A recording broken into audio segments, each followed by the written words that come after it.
నమస్తే, నేను ప్రియాంకారావు.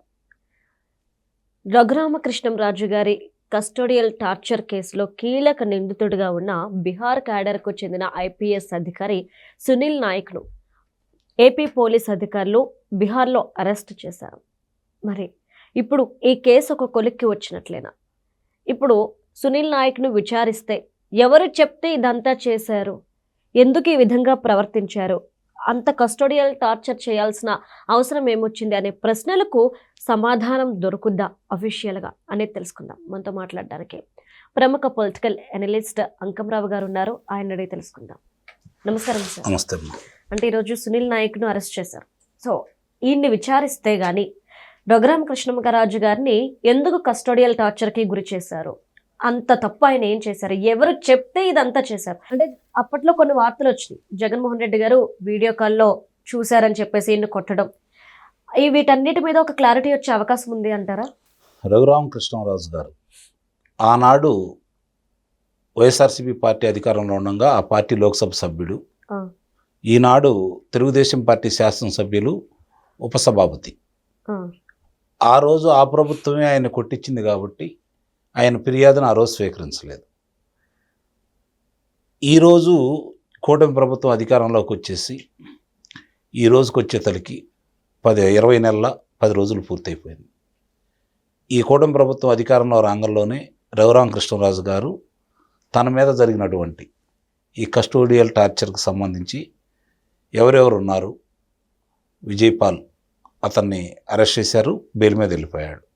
అలాగే దాని మీద పాల్గొన్నటువంటి ఎవరైతే మిగిలిన వాళ్ళందరి పేర్లు పెట్టడం కూడా జరిగింది.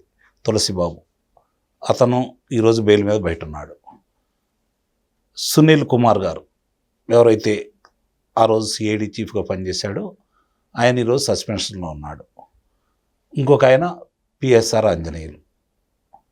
అలాగే ఎవరైతే ఉన్నాడో ఇప్పుడు సునీల్ నాయక్, ఇతను పలు పర్యాయాలు ఆయనకు నోటీసులు ఇచ్చినా కూడా బీహార్లో ఉంటూ నిర్లక్ష్యం వహించాడు.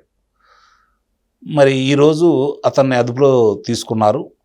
అక్కడ న్యాయస్థానంలో ఆయన్ని ప్రవేశపెట్టి అమరావతి తీసుకురావడానికి న్యాయ ప్రక్రియ అంటే రాష్ట్రాల పరిధిలో ఉంటుంది కదా, అవన్నీ కూడా పూర్తి చేసి ఈరోజు ఇక్కడ తీసుకొచ్చే కార్యక్రమం చేపట్టాడు. మీరు అన్నట్టు ఈయన విచారిస్తే వాస్తవాలు బయటకు వస్తాయి.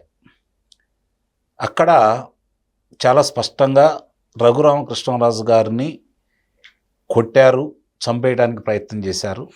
ఆయన పుట్టినరోజు నాడే ఆయన్ని అంటే వర్ధంతి కూడా చేయించాలని చెప్పనే కార్యక్రమంలో భాగంగా వాళ్ళు విశ్వ ప్రయత్నం అయితే చేశారు. మొండివాడు, గట్టివాడు, శారీరక బలవంతుడు కాబట్టి ఆయన తట్టుకున్నాడు. ఇంకోటి గమనించుకోవాల్సిన అంశం ఏంటంటే గుంటూరు హాస్పిటల్ ఏదైతే ఉందో ప్రభుత్వ వైద్యశాల, దానికి ముందుగానే కబురు చేసి ఇదే సునీల్ కుమారు వేరే వాళ్ళు అక్కడ కబురు చేసి ఒక ప్రముఖుడు వస్తాడు, హార్ట్ పేషెంటు, ట్రీట్మెంట్కి రెడీగా ఉండండి అని చెప్పారు.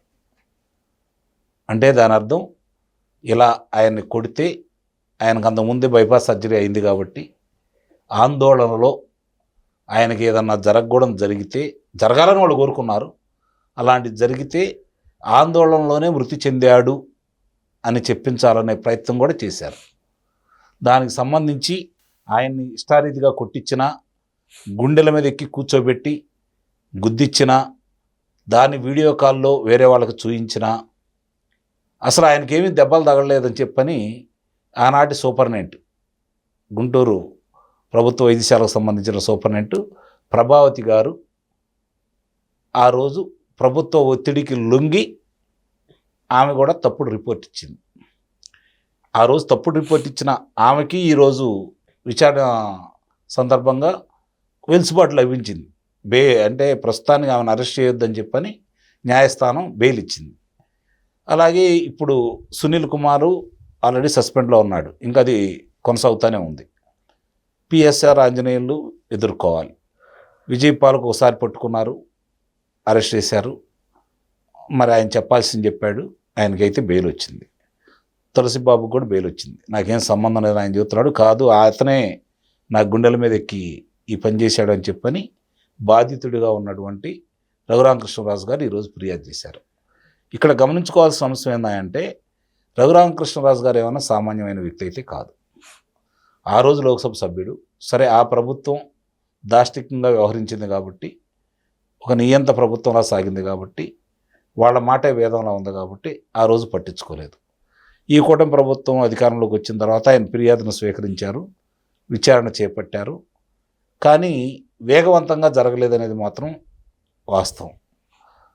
ఆలస్యం అయినా కూడా ఇప్పుడు ఒక్కొక్క విషయాలన్నీ మనకు వెలుగులో చూపుతున్న తర్వాత ఈ సునీల్ నాయక్ని వస్తున్న సందర్భంగా కొంచెం కదలిక వచ్చిందని అయితే ఈరోజు మనం భావించవచ్చు. మీరన్నట్టు ఇప్పుడు ఇతన్ని విచారిస్తే అసలు దోషులు బయటపడతారా అని. వాస్తవంగా అన్ని విషయాలు కూడా ఈరోజు విచారణలో బయటకు వచ్చినాయి. కానీ వేగవంతంగా ముందుకెళ్లే క్రమంలో ఆలస్యం అవుతూ ఉంది. ఎవరికి వాళ్ళు తప్పించుకునే మార్గాల్లో చూస్తున్నారు తప్ప, ఎవరైతే అక్కడ ఉండి ఆ కార్యక్రమాలు చేపట్టారో, ఎవరైతే సునీల్ కుమార్ కావచ్చు, లేకపోతే ఈ సునీల్ నాయక్ కావచ్చు, విజయపాల్ కావచ్చు, తులసిబాబు కావచ్చు, వీళ్ళందరినీ సమన్వయపరిచినటువంటి పిఎస్ఆర్ ఆంజనేయులు అని చెప్పబడుతున్నటువంటి పిఎస్ఆర్ ఆంజనేయులు అని చెప్పని రఘురామకృష్ణరాజు గారు చెప్పారు. కాబట్టి ఇవన్నీ కూడా మనం ఒకసారి చూసుకుంటా ఉంటే ఆయన మీద చాలా అభియోగాలు కూడా ఉన్నాయి పిఎస్ఆర్ ఆంజనేయుల మీద. వీళ్ళందరూ కూడా ఆ రోజు ఎవరైతే ప్రభుత్వాధినేత అయితే ఉన్నాడో జగన్మోహన్ రెడ్డి కనుసన్నల్లో అతను ఏం చెప్తే అదే చేశారు తప్ప ఎందుకు ఏమిటి అని ప్రశ్నించాల. ఈరోజు ఇలాంటి ఇబ్బందులు వస్తాయని వాళ్ళు భావించాల. కారణం ఏంటంటే వాళ్ళని నమ్మించారు. ఇంకొక 25 సంవత్సరాలు మేము అధికారంలో ఉంటాం, ఆ తర్వాత రాజు ఎవరో రెడ్డి ఎవరో, దీని గురించి ఎవరు పట్టించుకుంటారు, ఎన్నాళ్ళు ఉంటాడు రఘురామకృష్ణరాజు, కాబట్టి మనమే అధికారంలో ఉంటాం కదా, అది చూసి మిగిలిన వాళ్ళు ఎవరు కూడా ఫిర్యాదు చేయడానికి రాకుండా చేయాలనే ఆలోచనతో రఘురామకృష్ణరాజు గారు లాంటి ఒక సమర్థుడిని ఎన్నుకున్నారు. కానీ వాళ్ళ దురదృష్టం ఈరోజు వాళ్ళకి ఏ గది పట్టిందో చూస్తూనే ఉన్నాం. రఘురామకృష్ణరాజు గారు ఇందాక నేను చెప్పినట్టు శారీరకంగా మానసికంగా బలవంతుడు కాబట్టి, మొండివాడు కాబట్టి అవన్నీ తట్టుకొని ఆ రోజు నుంచి అంతకుముందు నుంచి కూడా ప్రతిరోజు కూడా రచ్చబండ కార్యక్రమం ఏర్పాటు చేసేసి జగన్మోహన్ రెడ్డి చేస్తున్నటువంటి దురాగతాలు, దోపిడీల గురించి నిత్యం ప్రజలతోటి మమేకమవుతూ ప్రజలకి వివరించి చెప్పే దాంట్లో జగన్మోహన్ రెడ్డికి ఎన్నికల్లో ఓడిపోవడానికి కారకులైన దాంట్లో నిస్సందేహంగా ప్రథమ స్థానంలో ఉంటారు రఘురామకృష్ణరాజు గారు. అందులో ఎలాంటి సందేహం కూడా ఏమీ లేదు. కారణం ఏంటంటే మిగిలిన వాళ్ళు అంశాల వారీగానో ఏదైనా ఆందోళన వచ్చినప్పుడు వచ్చి మాట్లాడారు తప్ప ప్రతిరోజు కూడా జగన్మోహన్ రెడ్డికి సంబంధించిన దోపిడీలు కావచ్చు, అరాచకాలు కావచ్చు, దాడుల విషయంలో కావచ్చు, ప్రభుత్వం చేస్తున్న తప్పిదాల గురించి కావచ్చు, అలాగే తెలుగు భాష మీద వాళ్ళు చూపిస్తున్నటువంటి, అంటే ఒక రకంగా తెలుగు భాష లేకుండా చేయాలని వాళ్ళు చేసిన ప్రయత్నాలు కావచ్చు, ఎక్కడా కూడా వెనకడుగు వేయకుండా భయపడకుండా ప్రతిరోజు కూడా ప్రజలకు తెలియజేసే కార్యక్రమంలో రఘురామకృష్ణరాజు గారు అద్భుతమైన పాత్ర పోషించారు.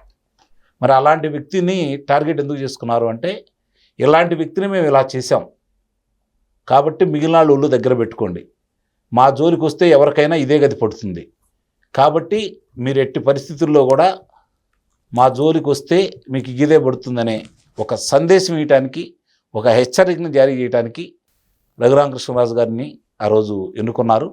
సరే, ఇన్ని రోజులకి సునీల్ నాయక్ని అదుపులో తీసుకున్నారు, ఇది ఏదన్నా ముందుకెళ్ళిద్దా అనేది మీ యొక్క అభిప్రాయం? అవును సార్. వాళ్ళని తొందరగా చెప్పేవాళ్ళు అయితే వాళ్ళకి ఎందుకు చేస్తారు ఆ కార్యక్రమాలన్నీ? అంటే వాళ్ళు పోలీస్ ఆఫీసర్స్ కాబట్టి చట్టంలో ఉన్న లొసుకులు వాళ్ళకి తెలుసు, ఎలా తప్పించుకోవాలి, ఎప్పుడు అరెస్ట్ చేస్తారు, ఎప్పుడు కేసు బిగుసుకుంటుంది, ఏం చెప్పాలి ఏం చెప్పకూడదు. అలాంటి వాళ్ళతో నిజం ఎలా బయట పెట్టిస్తారు? ఇప్పుడు ఇక్కడ గమనించుకోవాల్సిన ఏంటంటే వాళ్ళకి తెలియక కాదు కదా ఈ తప్పులన్నీ చేసింది, అహంకారంతో చేశారు, ఓ నమ్మకంతో చేశారు. ఎందుకంటే జగన్మోహన్ రెడ్డి తిరిగి ముఖ్యమంత్రిగా ఉంటారు కాబట్టి, రఘురామకృష్ణరాజు గారు ఏదైనా జరిగి ఆయన చనిపోతే దాని గురించి పట్టించుకునే వాళ్ళు ఉండరు కాబట్టి, పోరాటం చేసేవాళ్ళు ఉండరు కాబట్టి మిగిలిన వాళ్ళు భయపడతారు కాబట్టి మనకు వచ్చిన ఇబ్బందులు ఏమి లేవు అని చెప్పి అతను డిప్యుటేషన్ మీద కదా వచ్చింది ఇక్కడికి. ఇక్కడ బీహార్ క్యాడర్కి చెందినటువంటి వ్యక్తి ఈ సునీల్ నాయక్ అనే వ్యక్తి. మరి అతను వచ్చాడు అంటే ఒక పోలీస్ స్టేషన్లో ఒక లోక్సభ సభ్యుడి మీద ఆ విధంగా వాళ్ళు కస్టోడియల్ టార్చర్ చేయడానికి ముందుకొచ్చారు, చంపేయటానికి ప్రయత్నించారు అంటే దాని అర్థం ఏంటి? వాళ్ళన్నిటికీ తెగించినట్టే కదా. అంతేగా. అంటే జగన్మోహన్ రెడ్డి ఏది చెప్తే అది చేయటానికే కదా వాళ్ళందరూ పెట్టుకుంది. అవును. లేకుంటే ఒక లోక్సభ సభ్యుడిని అదుపులో తీసుకోవటం అంటే మామూలు విషయం అయితే కాదు కదా. మరి ఆయన్నైతేనేమో తీసుకొచ్చారు, కస్టోడియల్ టార్చర్ చేశారు, చంపేయడానికి ప్రయత్నం చేశారు. కానీ అదే అవినాష్ రెడ్డిని, ఆయన లోక్సభ సభ్యుడేగా, సిబిఐ వాళ్ళు టచ్ చేయడానికి భయపడిపోయారు. అవును. 3 రోజులు కర్నూలులో నిద్రాహారాలు మాని అక్కడ పడిగాపులు కాసి ఏమీ చేయలేక వెళ్ళిపోయారు. సిబిఐ వెళ్ళిపోయింది. కానీ ఇక్కడ సిఐడి వాళ్ళు చేశారు. చూడండి అంటే ఎంత బరిదికింపు ఇక్కడ. కాబట్టి రఘురామకృష్ణరాజు గారికి ఇప్పటికైనా న్యాయం జరిగిద్దా అనేది చాలామంది ఊహిస్తున్నారు. కానీ నాకైతే సత్వరం న్యాయం జరిగిద్దని అయితే మాత్రం నేనైతే భావించట్లా. ఓకే. దోషులకి శిక్ష పడిద్ది అని అయితే మాత్రం నేనైతే భావించట్లా.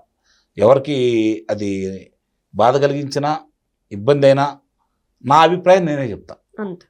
రైట్. ఎట్టి పరిస్థితుల్లో కూడా ఈ రోజున్న పరిస్థితులు చూసుకుంటా ఉంటే, విచారణ సంస్థల పనితీరు చూస్తూ ఉంటే రఘురామకృష్ణరాజు గారికి అంత తొందరగా న్యాయం జరిగిద్దని కానీ, రఘురామకృష్ణరాజు గారు ఎవరి పేర్లు అయితే ఉదాహరించారో వాళ్ళందరికీ శిక్షలు పడతాయని కానీ నేనైతే నమ్మట్లేదు. Thank you so much.